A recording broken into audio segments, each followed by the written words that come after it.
तो कल हम लोग कर रहे थे इलेक्ट्रिक फील्ड स्फीयर के कारण डिस्कस किए थे लास्ट में। Electric field due to sphere,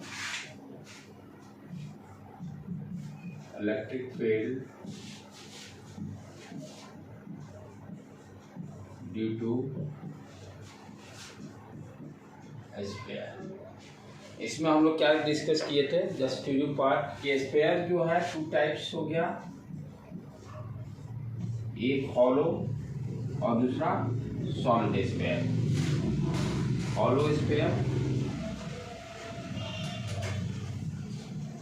और सेकेंड वन सॉलिड स्फीयर। ठीक है बेटे।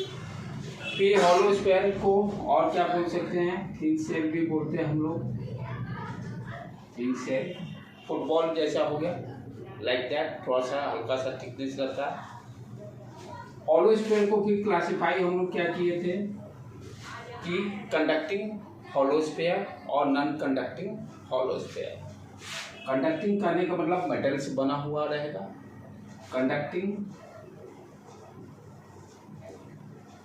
हॉलो स्फीयर, कंडक्टिंग का मतलब मेटालिक होगा नेचर से, जिस मटेरियल से बना होगा वो। ठीक है।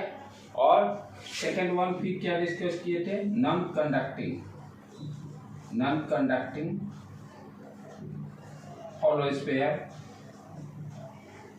हॉलो स्फीयर नॉन कंडक्टिंग करने का मतलब इंसुलेटर से बना हो या डाइलेक्ट्रिक से बना हुआ हो, मेटालिक नेचर नहीं होगा, राइट।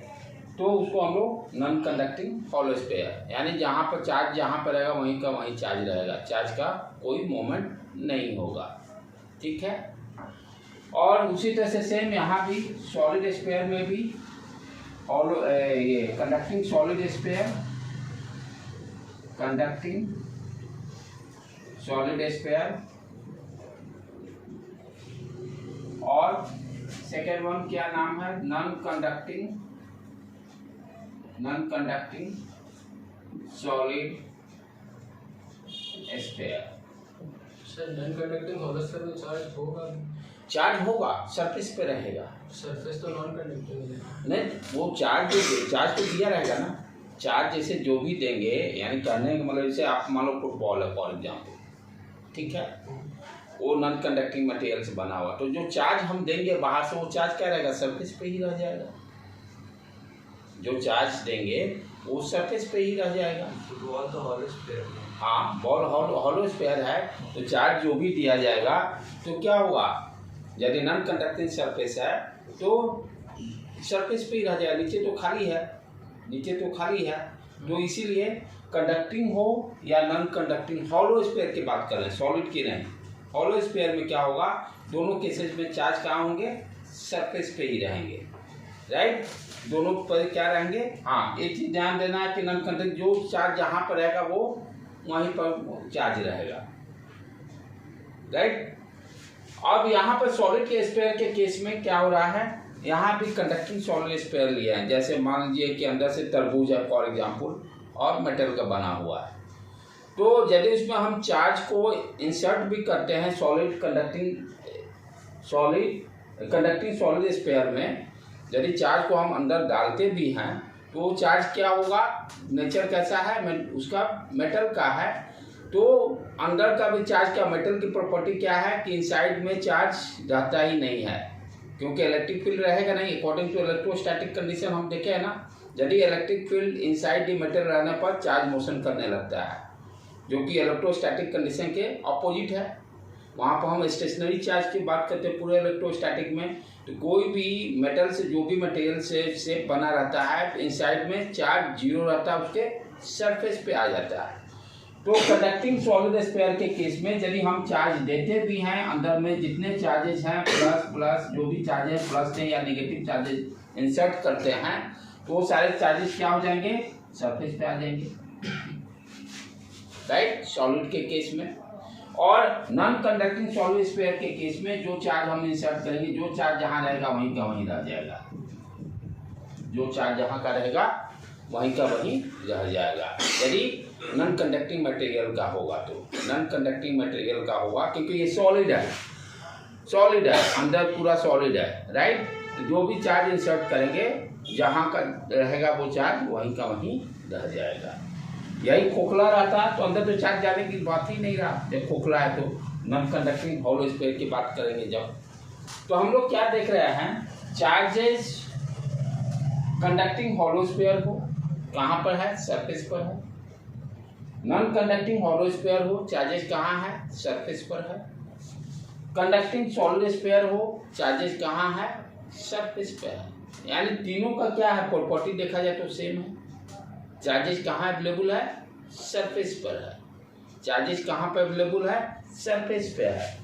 इसलिए तीनों का क्या होगा, यदि इलेक्ट्रिक फील्ड निकालेंगे तो तीनों केस में इलेक्ट्रिक फील्ड का डेरिवेशन और फॉर्मूला अपना सेम रहेगा, क्योंकि प्रॉपर्टी सेम है। प्रॉपर्टी क्या है, इलेक्ट्रोस्टैटिक में जब इलेक्ट्रिक फील्ड हम निकाल रहे हैं तो हमको चार्ज देखते हैं। गॉस लॉ क्या कहता है, phi net equal to Q internal upon epsilon naught. यदि शेप से हम लोग ऑलरेडी रखे हैं, शेप से कोई शेप हो, साइज कैसा भी हो, आपका फ्लक्स तो सेम ही रहेगा। Flux depends on charge, internal charge. हम लोग स्टार्टिंग में भी पढ़े थे सर फ्लक्स शेप पे भी तो होगा, क्या बेटे, फ्लक्स शेप पे भी तो होगा डिपेंडेंट। शुरू में क्या कॉन्सेप्ट लिखवाया था ना, मैं शुरू में क्या लिखवाया था, शेप किसी का भी हो, साइज कुछ भी हो, वो तो गॉस लॉ में ना। हाँ तो सारे तो उसी से शुरुआत है ना, गॉस लॉ से ही तो सारा शुरुआत है। ये सारा एप्लीकेशन किसका कर रहे हैं, गॉस लॉ का ही। तो गॉस लॉ में हम लोग क्या पढ़े, फ्लक्स जो होता है शेप और साइज पे डिपेंड नहीं करता है।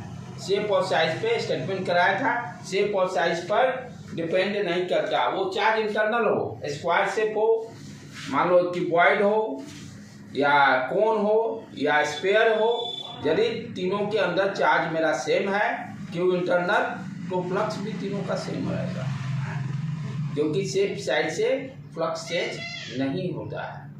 अंडरस्टूड बेटे। तो यहाँ भी उसी तरह से क्या कह रहे हैं कि तीनों केसेज में चार्जेस कहाँ पर है, क्योंकि फ्लक्स जो होता है इंटरनल चार्ज पर डिपेंड करता है। What is the internal charge, उसको शेप से मतलब ही नहीं, शेप कुछ भी रहे। तो यहाँ पर हम क्या कह रहे हैं, तीनों केसेज में चार्जेस कहाँ पे हैं, सरफेस पर है। जो चार्ज सरफेस पे है तो क्या होगा, फ्लक्स भी सेम होगा, तीनों का फ्लक्स भी सेम होगा, राइट। इसीलिए तीनों का डेरिवेशन जो होगा सेम रहेगा।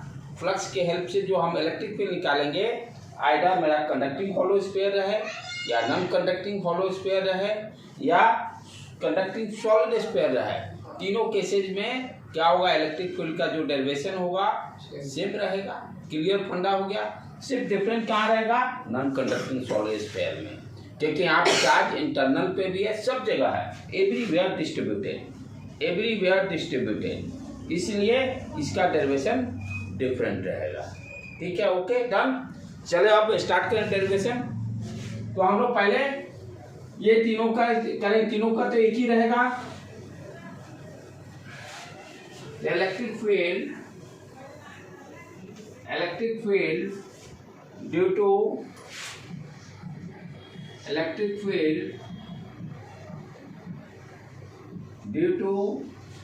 hollow conducting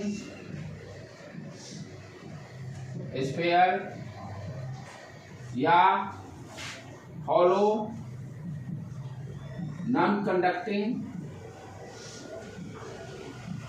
sphere या oblique conducting solid sphere, तीनों के लिए मेरा इलेक्ट्रिक फील्ड का फॉर्मूला सेम रहेगा। तीनों केसेस के लिए electric field due to hollow conducting sphere, hollow non conducting sphere या कंडक्टिंग सॉलिड स्फीयर, तीनों केसेस में सेम रहेंगे। अब ये कंसीडर कर लेते हैं कोई स्फीयर है जिसका कि कैपिटल आर रेडियस है, राइट बेटे, और इस पर पॉजिटिव चार्ज है।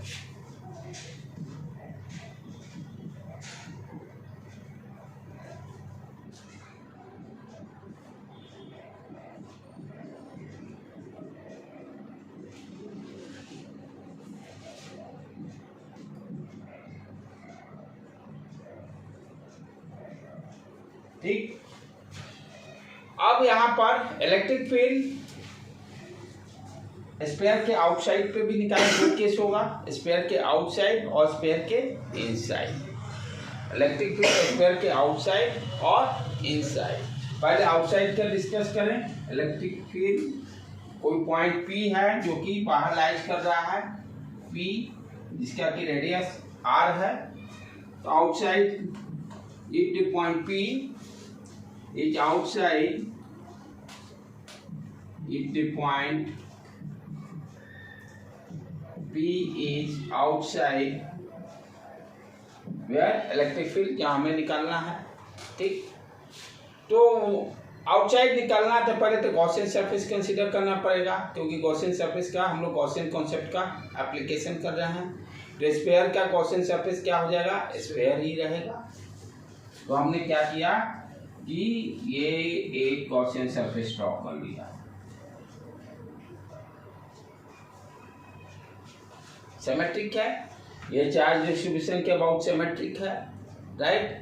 इलेक्ट्रिक फील्ड हर जगह सेम रहेगा इस चार्ज के कारण। गॉसियन सरफेस पे सारा जो रूल रेगुलेशन वो वैलिड होना चाहिए, ठीक।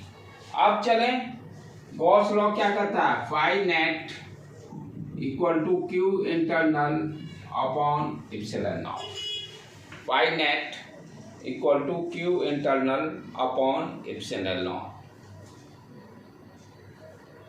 Phi net equal to Q internal upon epsilon not.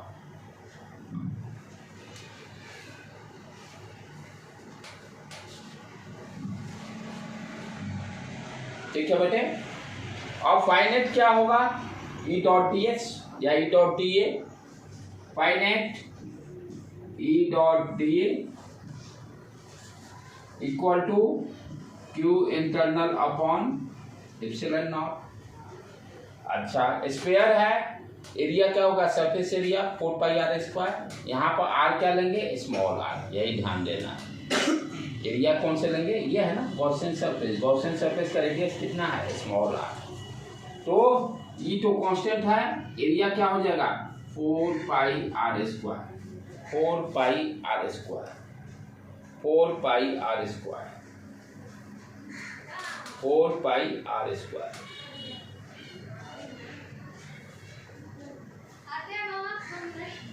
Four pi are square.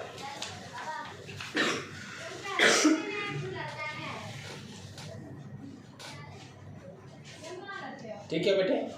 अच्छा, अब क्यू इंटरनल की बात करें।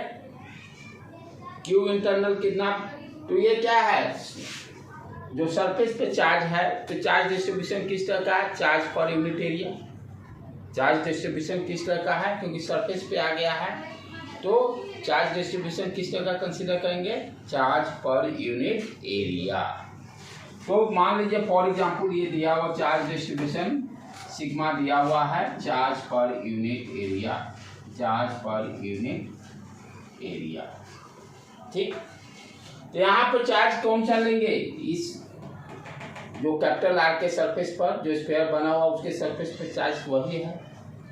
तो क्यू इंटरनल कितना हो जाएगा बेटे, 1/एप्सिलॉन रख दी इधर। सरफेस चार्ज डेंसिटी दे दिया है सिग्मा, तो sigma into area, surface charge area, surface area कितना हो जाएगा capital R 4 pi capital R square. 4 pi capital R square, यहाँ लिख देंगे 4 pi capital R square, 4 pi are square, 4 pi are square, ठीक है, कोई दिक्कत नहीं। अब जो जो कैंसिल होने वाला उसको कैंसिल कर देंगे।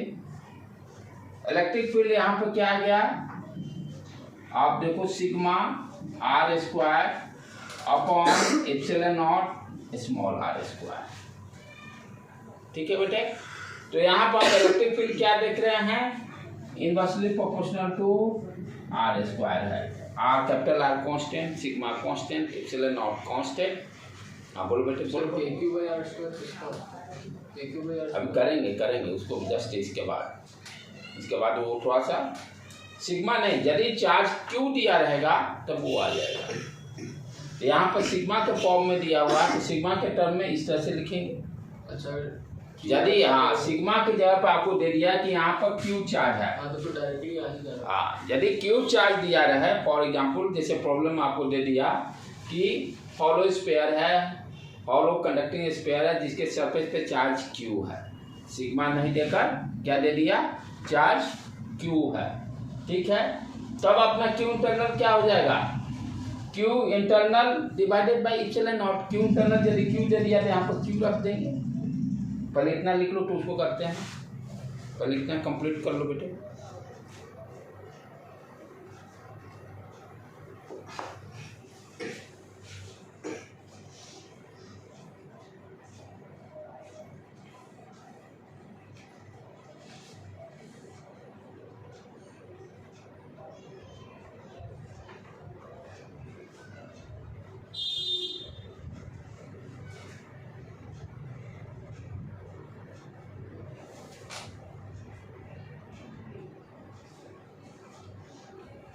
लिख लिए बेटे। अब यदि यही प्रॉब्लम सिग्मा नहीं देकर आपको दे दिया कि सरफेस पे चार्ज मान लो क्यू है या क्यू नॉट दे देते हैं, थोड़ा सा क्यू नॉट चार्ज दे दिया, ठीक, तब क्या होगा, पाई नेट इक्वल टू क्या फॉर्मूला, पहले फॉर्मूला लिखना जरूरी है क्योंकि इस पर भी नंबर रहते हैं, ठीक है। बोर्ड एग्जाम में यदि लिखते हैं तो फॉर्मूला लिखना जरूरी है क्योंकि उस पर भी नंबर रहेंगे।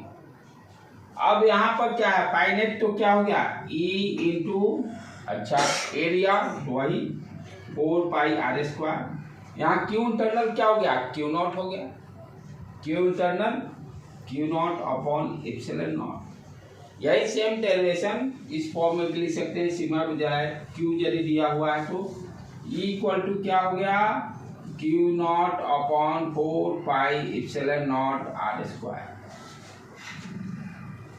राइट। अभी कुछ याद आ रहा है, पॉइंट चार्ज के कारण भी इलेक्ट्रिक फील्ड यही होता है, कोई पॉइंट चार्ज है तो हम लोग लिखते हैं ना K Q upon are square, K equal to 1/4 pi epsilon naught. तो ये जो इलेक्ट्रिक फील्ड का फॉर्मूला आया E equal to K E equal to Q naught upon 4 pi epsilon naught are square, इसको हम लोग और क्या लिख सकते हैं, के क्यू अपॉन आर स्क्वायर,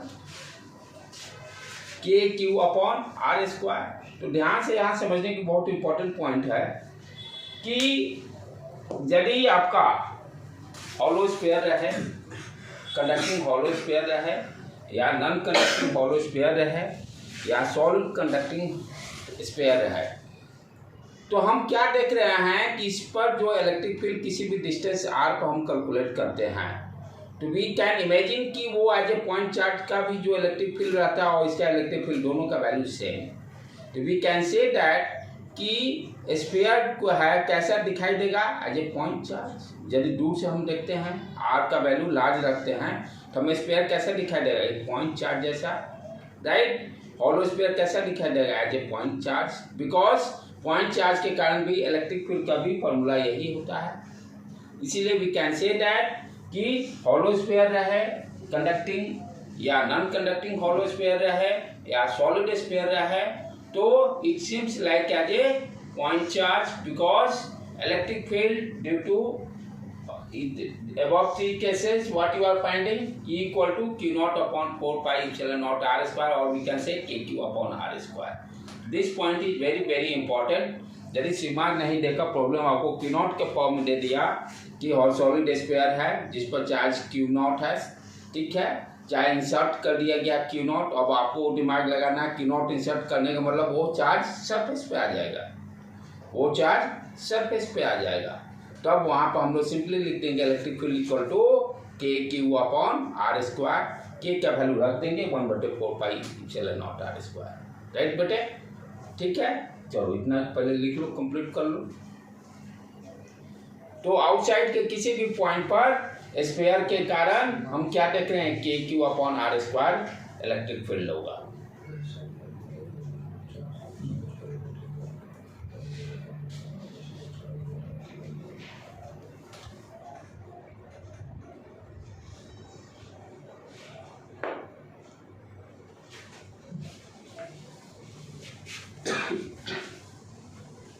ये तो आउटसाइड के किसी पॉइंट पर हो गया। और हम लोग क्या देख रहे हैं यहाँ, इलेक्ट्रिक फील्ड जो है inversely proportional to are square. Electric field जो है inversely proportional to are square. अब इनसाइड के पॉइंट पर देखें,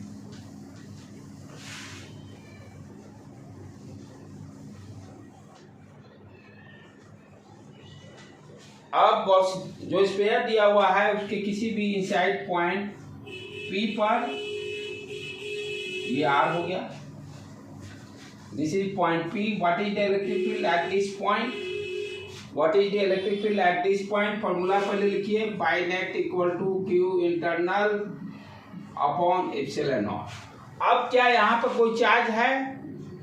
इस स्फीयर पर, गॉसियन सरफेस पर कोई चार्ज नहीं है। गॉसियन सरफेस पे कोई चार्ज ही नहीं है, तो Q इंटरनल मेरा क्या हो गया?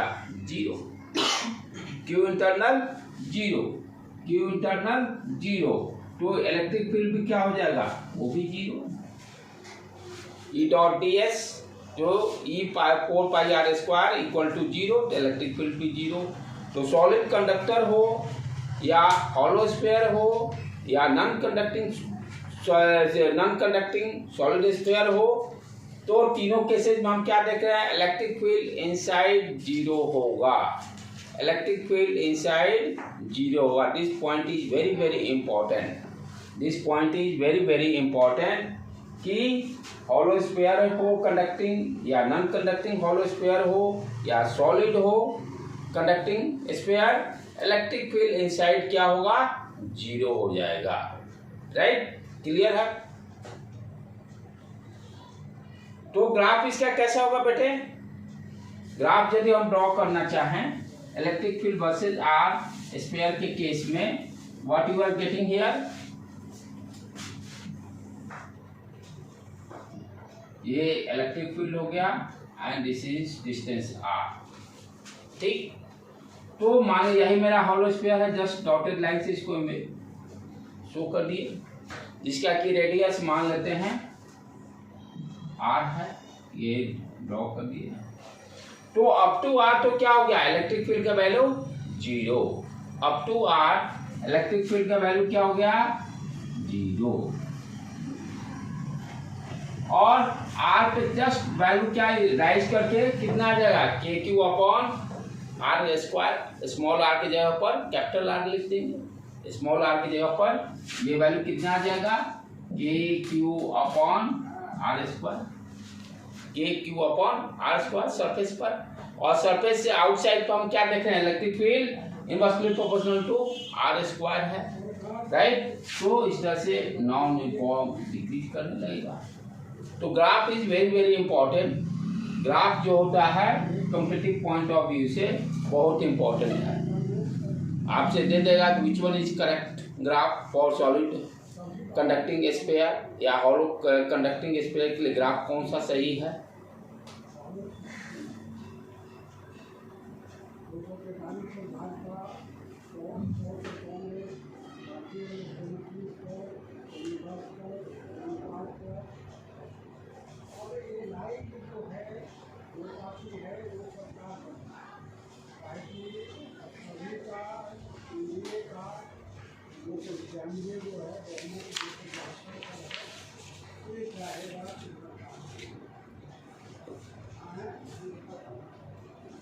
ठीक है बेटे,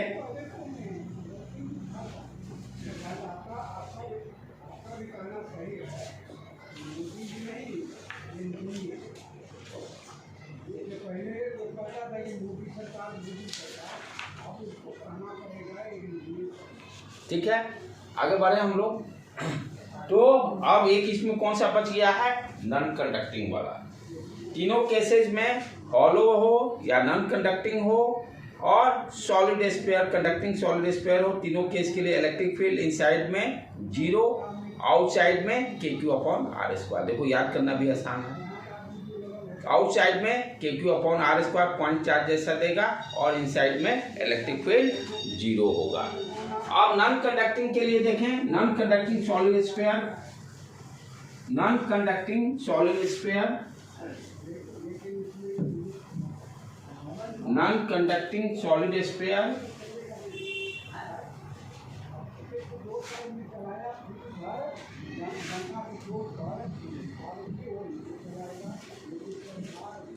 non conducting solid sphere, non conducting solid sphere. अब यहाँ पे क्या हो रहा है कि जो सॉलिड स्फीयर कंसीडर कर रहे हैं, जो चार्ज दिए इनफॉर्मली है, इनफॉर्मली चार्ज डिस्ट्रीब्यूट हो रहा है, जो चार्जेज जहाँ सब जगह वहीं पर वहीं का वहीं रहेगा। इस केस में क्योंकि मटेरियल किस तरह का नॉन कंडक्टिंग है, इसलिए सरफेस पर चार्ज ये आएगा ही नहीं, जो चार्ज जहाँ है वहीं पर स्थिर रहेगा। यही है, मान लो डाइलेक्ट्रिक या इंसुलेटर का बना हुआ मटेरियल है, जो चार्ज दिए जहाँ का तहाँ वहीं का रह जाएगा।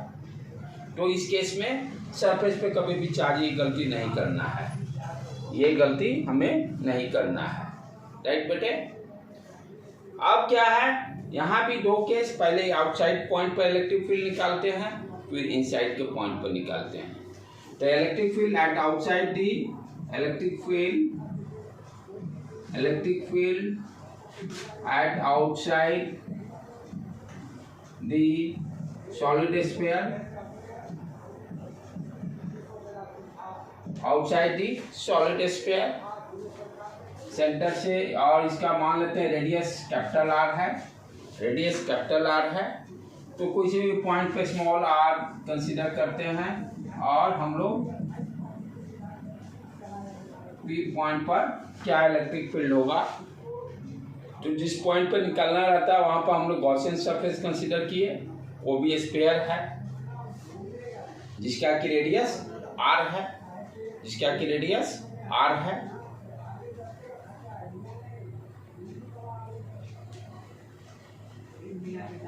ठीक है बेटे। यहां पर चार्ज किस तरह का डिस्ट्रीब्यूशन है, charge per unit volume, charge per unit volume. Charge distribution किस तरह का है, rho equal to charge per unit volume, charge per unit volume. चले यूज करें आपका Gauss law, E dot D S चाहे flux net equal to phi net equal to Q internal upon epsilon naught, Q internal upon epsilon naught. पहले left hand side का देखें, E dot circle देने का मतलब enclose surface, circle integration पर देने का मतलब enclose surface, E dot D A equal to Q internal upon epsilon naught. तो गॉसियन सरफेस अपना कैसा है, स्फीयर जैसा है, राइट, हॉलो स्फीयर टाइप से दिखाई दे रहा है। तो एरिया क्या हो जाएगा, 4 पाई स्मॉल आर स्क्वायर, यही सब सावधानी बरतना है। Electric field into 4 pi small are square, small 4 pi are square. अब है यहाँ पर समझना है कि क्यू इंटरनल क्या होगा, व्हाट इज क्यू इंटरनल। तो यहाँ पे क्या है, आपका दिया हुआ चार्ज पर यूनिट वॉल्यूम, तो ये गलती से कभी रेडियस नहीं लेना है, कैपिटल आर वाला ही लेना है, कैपिटल आर वाला ही हम लोग कंसीडर करेंगे। ठीक है, वॉल्यूम है यहाँ पर, तो वॉल्यूम क्या हो जाएगा, 4/3 pi are Q, capital are Q. तो क्यू इंटरनल कितना हो गया बेटे, रो दिया हुआ चार्ज डेंसिटी, 1 मीटर क्यू का चार्ज डेंसिटी रो दिया हुआ है। ठीक है, तो 4/3 pi are cube divided by epsilon naught, 4/3 pi are Q, ठीक है, डिवाइडेड बाई 3। अब यहाँ पर 4 पाई उड़ गया, 4 पाई उड़ गया। What is the electric field,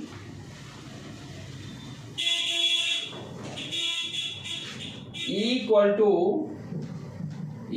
to कितना आ गया अपना, रो और capital are Q upon 3 epsilon naught are square. इसको याद करना जरूरी है, क्यू के टर्म हम लोग इसको याद करते हैं, क्यू के टर्म में इसको समझ लेते हैं। यदि चार्ज क्यू दिया हुआ हो तो ये क्या है, डेंसिटी के फॉर्म में कैसे आ गया, rho R Q upon 3 epsilon naught are square. तो यहाँ पे हम क्या देखते हैं, रो कांस्टेंट है, कैपिटल आर कांस्टेंट है, एप्सिलॉन आर कांस्टेंट है। इलेक्ट्रिक फील्ड क्या है, यहाँ भी inversely proportional to are square. यानी जो पिछले केस में हम लोग देखे थे, हॉलो हो, सॉलिड हो, हॉलो कंडक्टिंग हो, नॉन कंडक्टिंग हो, सॉलिड कंडक्टिंग हो या सॉलिड नॉन कंडक्टिंग हो, आउटसाइड इलेक्ट्रिक फील्ड चारों केसेज में क्या हो रहा है, inversely proportional to are square हो रहा है। That is the common point. Common point क्या देख रहे हैं कि इलेक्ट्रिक फील्ड जो है चारों केसेज में जो स्फीयर क्या है, कंडक्टिंग सॉलिड स्फीयर, फिर hollow conducting solid, hollow conducting sphere, non conducting sphere या non conducting solid sphere, outside के किसी भी पॉइंट पर हम लोग क्या देख रहे हैं, आपका electric field inversely proportional to are square है। यही सेम डेरिवेशन यदि आपको दे दिया जाए, यदि मान लीजिए कि जो स्फीयर है इस पर चार्ज क्यू नॉट है, चार्ज क्यू नॉट है, यानी रो के फॉर्म में नहीं दिया हुआ, चार्ज क्यू नॉट हो, and then find the electric field at outside the point, then find the electric field at outside the point. तो क्या हो जाएगा, इस पॉइंट ऑफ व्यू से इसको कैलकुलेशन करेंगे तब phi net equal to Q internal upon epsilon naught, Q internal upon epsilon naught. ठीक है बेटे, तो यहाँ पर क्यू इंटरनल कितना हो जाएगा, Q naught upon epsilon naught, Q naught upon epsilon naught. अच्छा, इधर लेफ्ट हैंड साइड में क्या हो गया, E 4 pi small are square, and what is the electric field, देखो Q naught upon 4 pi epsilon naught are square, same आ गया as a point charge. यानी electric field due to point charge इस case में भी outside के point पर Q naught upon k Q upon are square आ रहा है। तो जो पॉइंट चार्ज का डेरिवेशन था, पॉइंट चार्ज के कारण एट ए डिस्टेंस आर पर इलेक्ट्रिक फील्ड निकालते थे, वहां भी हम लोग का फॉर्मूला क्या आया था, k Q upon are square, small are square दोनों।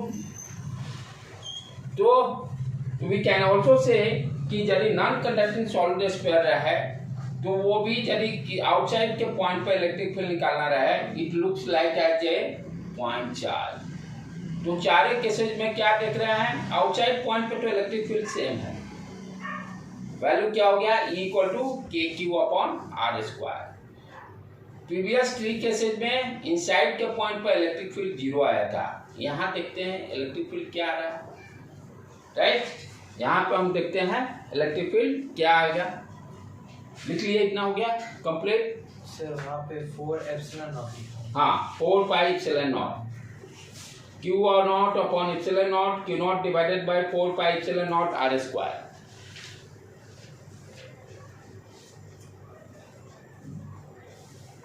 अब इनसाइड के किसी पॉइंट पर देखा जाए, हो गया बेटे कुणाल,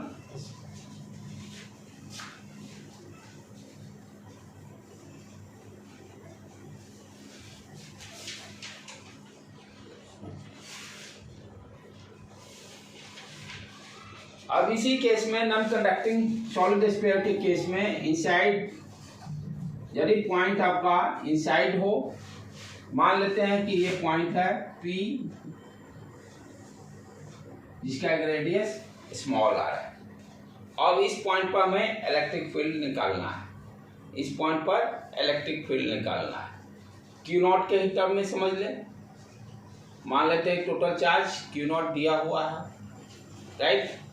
तो यहाँ पर चार्ज डेंसिटी पहले निकालना होगा, कितना होगा, यदि क्यू नॉट के टर्म में अंडरस्टैंड करते हैं तो रो का वैल्यू कितना हो जाएगा, क्यू नॉट चार्ज दिया है तो यहाँ पर क्या है, वॉल्यूम कंसीडर, सॉलिड कंसीडर कर रहे हैं, तो q naught upon 4 by 3 pi are cube, ये क्लियर है। यदि नॉन कंडक्टिंग सॉलिड स्फीयर को चार्ज क्यू नॉट दिया गया तो what is charge density, charge upon volume, charge upon volume, ठीक है। अब चले आ जाए इसकी बात करें, पी पॉइंट पर निकालना है तो हम लोग गॉसियन सरफेस कंसीडर किए, वो भी किस तरह का है, सॉलिड नॉन कंडक्टिंग स्फीयर है। सॉलिड नॉन कंडक्टिंग स्फीयर है। तो चलें इस पर phi net equal to Q internal upon epsilon naught, Q internal upon epsilon naught. What is phi net? E dot D A. What is E dot D A? E यहाँ पर area, surface area small R वाला consider करेंगे क्योंकि Gaussian surface मेरा क्या है, small are radius है। तो ई 4 पाई आर स्क्वायर। अब क्यू इंटरनल कितना होगा? क्यू इंटरनल निकालना है, यानी इस छोटे से स्फीयर में इस पर, यानी इसके अंदर कितने टोटल चार्ज हैं। चार्ज डेंसिटी हम लोग को मालूम है, क्या करेंगे, छोटे से स्फीयर का वॉल्यूम कैलकुलेट करके इससे मल्टीप्लाई कर देंगे, काम हो जाएगा। ठीक है, एक यूनिट 1 मीटर क्यूब के लिए निकल चुका है ना, इतना है charge density, Q naught upon 4/3 pi R capital are cube. अब इसका वॉल्यूम कितना हो जाएगा? 4/3 pi are cube, 4/3 pi are cube. अब इसका चार्ज क्यू इंटरनल निकालना है तो सिंपली क्या हो जाएगा, what is q internal? Charge density Q naught upon 4/3 pi capital are cube, q 4/3 pi are cube, यही लिखेंगे।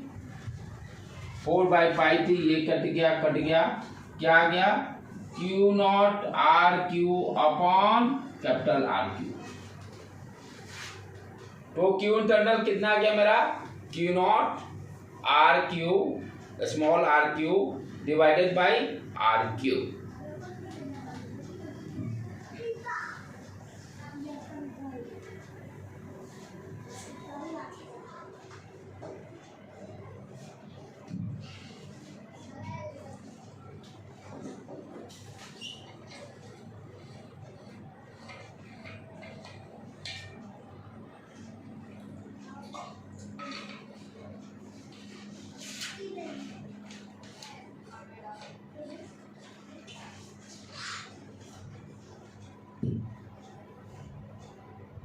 कंप्लीट कर लो इसको बेटे पहले, तब आगे बढ़ते हैं। सर वहाँ पे क्या लिखे?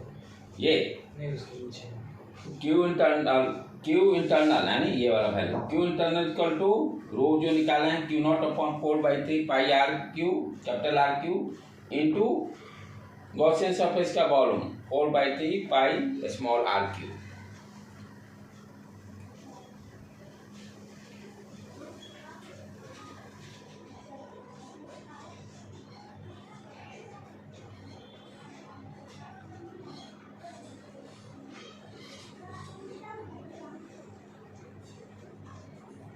ठीक है, अब इस वैल्यू को यहां रख दें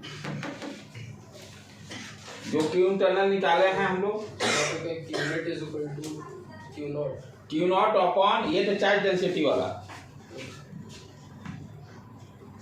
इनटू जो गॉसियन सरफेस का वॉल्यूम। सर वो क्यू इनक्लोज्ड है, मतलब हाँ क्यू इनसाइड, ये वाला पोर्शन का निकालना, ये कितना चार्ज होगा। उसका रो इनटू 4/3 पाई क्यू नहीं होगा। रो नहीं, हम क्यू नॉट के टर्म में ही एक्सप्रेस कर रहे हैं, क्यू नॉट के टर्म में।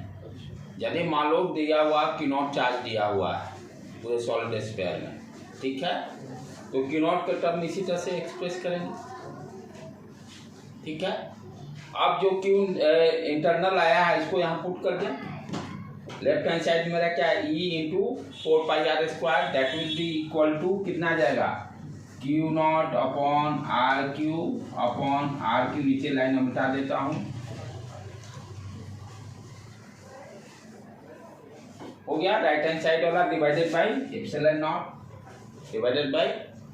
नॉट। अब जो कट रहा है उसको उड़ा दो, आर स्क्वायर उड़ गया, A R. What is electric field? Q naught into R divided by 4 pi epsilon naught capital are Q. तो यहाँ पर हम क्या देखते हैं, क्यू नॉट भी constant, 4 pi constant, epsilon naught constant, R constant. तो electric field is directly proportional to R, that is the important point. यहाँ पर electric field is directly proportional to R. ये फॉर्मूला भी के क्यू, इसको कैसे के के टर्म में भी याद कर सकते हैं, इक्वल टू के q naught small r upon r cube, small form में इसको याद करने का, k q naught small r upon r cube, थोड़ा सा इसको आर क्यू सारे केसेस में हम क्या देखे थे, इलेक्ट्रिक फील्ड जीरो होता है, हॉलो स्फीयर हो, हॉलो कंडक्टिंग हॉलो स्फीयर हो, हॉलो नॉन कंडक्टिंग स्फीयर हो, सॉलिड कंडक्टिंग स्फीयर हो, तीनों केसेस में इलेक्ट्रिक फील्ड इनसाइड पॉइंट पर जीरो था। यहाँ पर हम क्या देख रहे हैं, के q naught upon k q naught r divided by capital are Q.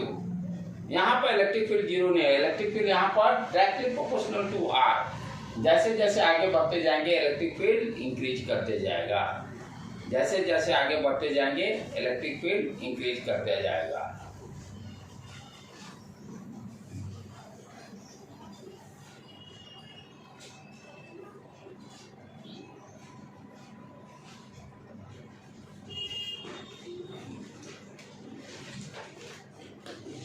ठीक है, तो मेरा ग्राफ कैसा हो गया, तो यहाँ पर दो इक्वेशन आ गए अपने इलेक्ट्रिक फील्ड के आउटसाइड के लिए। हम क्या देखे हैं, इलेक्ट्रिक फील्ड इक्वल टू के q naught upon are square, और इनसाइड के लिए क्या आ गया, ये आउटसाइड के लिए, और इनसाइड पॉइंट पर आ गया अपना k q naught small r upon r Q. ठीक है, तो ग्राफ ड्रॉ कर दें इसका। Electric field E versus R, ये मान लेते हैं सॉलिड नॉन कंडक्टिंग स्फीयर है जिसका की रेडियस R दिया हुआ है, ये हो गया। अब यहाँ पर ध्यान से देखो बेटे, क्या देख रहे हैं, electric field is directly proportional to R। जैसे जैसे सेंटर से आगे बढ़ते जाएंगे सरफेस की ओर इलेक्ट्रिक फील्ड इंक्रीज कर रहा है, यानी डायरेक्टली प्रोपोर्शनल। स्ट्रेट लाइन हो गया अप टू R, और उसके बाद सबसे ज्यादा इलेक्ट्रिक फील्ड सरफेस पे रहेगा, और उसके बाद आउटसाइड के पॉइंट पे क्या हो रहा है, inversely proportional to are square, electric field decrease करने लगेगा, इलेक्ट्रिक फील्ड डिक्रीज करना लगेगा। तो ग्राफ बहुत इंपॉर्टेंट है तीनों केसेस के लिए, graph is very very important. तो सॉलिड स्फीयर के सारे केसेस हम लोग कर लिए हैं, और सारे केसेस में हम क्या देखें हैं, चार्ज यहाँ पर डिस्ट्रीब्यूशन यूनिफॉर्म है, चार्ज डिस्ट्रीब्यूशन यूनिफॉर्म है। ब्रेक के बाद एक करेंगे जो कॉम्पिटिटिव मेंस लेवल का रहेगा, एडवांस लेवल का क्वेश्चन से रहेगा, जिसमें चार्ज डिस्ट्रीब्यूशन यूनिफॉर्म नहीं रखेंगे। अभी तक ये नेट के लिए, बोर्ड एग्जाम के लिए दैट इज टू मच, इतना काफ़ी है, मेंस के लिए भी काफ़ी है।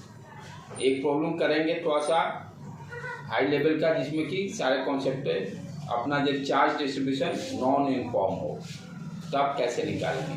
ठीक है बेटे, ब्रेक के बाद करते हैं हम लोग।